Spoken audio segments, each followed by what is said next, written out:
Now, let's examine cow's milk's effects on grown-ups.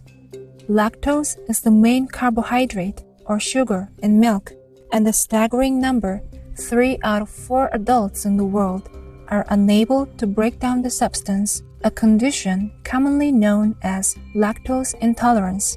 People who are lactose intolerant will have indigestion upon consuming dairy products. Symptoms may include nausea, vomiting, and diarrhea. Other possible manifestations are muscle and joint pain, headaches, dizziness, lack of energy, difficulty with short-term memory, mouth ulcers, allergies, eczema, rhinitis, sinusitis, and asthma, cardiac arrhythmia, sore throat, increased urination frequency, acne, and depression.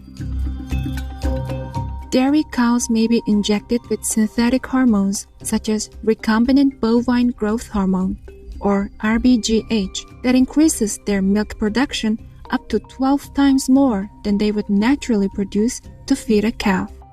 A worrisome side effect of RBGH usage in cows is the resulting elevated amounts of a growth hormone called insulin-like growth factor 1, or IGF-1, in milk that may lead to increased acne and a higher chance of many cancers.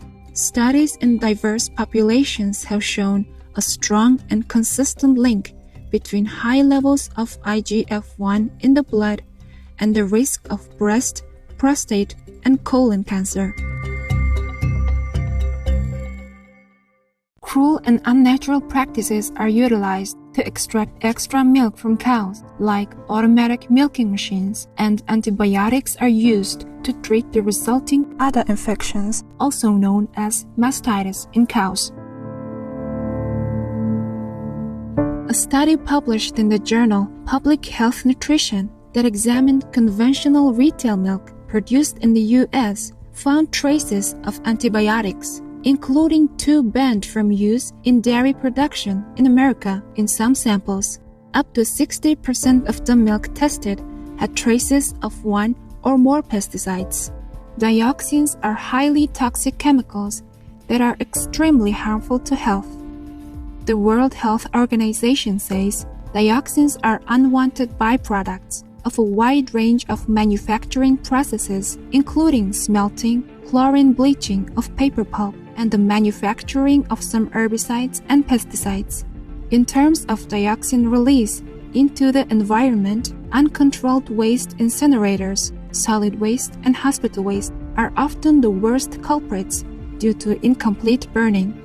These substances can cause problems with reproduction and development, the nervous system, and the immune system. They can disrupt hormones and also lead to cancer. In North America, one eating a conventional diet will get 93% of their dioxin exposure from meat and dairy products. We now turn to the logical solution, which is to ditch dairy. One of the most commonly asked questions is, how do we get our calcium if not from milk? We all know that calcium is an essential mineral that helps to keep bones strong.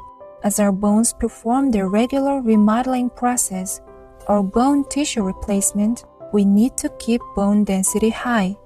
Studies show that even though milk and dairy products seem to contain a certain level of calcium, people who consume high amounts of cow's milk have a significantly higher mortality and bone fracture rate than those who drink little to no milk.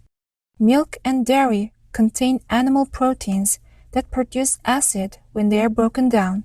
For our body to neutralize the excessive acidity, it may use up some of the calcium that comes with the milk itself and more from our calcium store.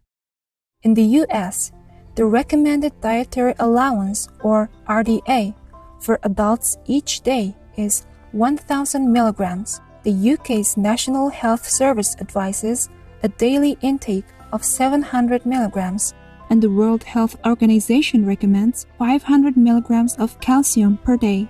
These amounts can easily be obtained through a vegan or animal-free diet.